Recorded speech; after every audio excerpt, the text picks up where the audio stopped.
بسم الله الرحمن الرحيم والتين والزيتون وطور سينين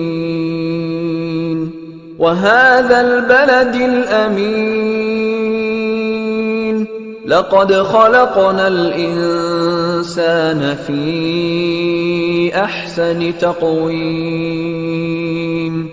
ثم رددناه أسفل سافلين إلا الذين آمنوا وعملوا الصالحات فلهم أجر غير ممنون فما يكذبك بعد بالدين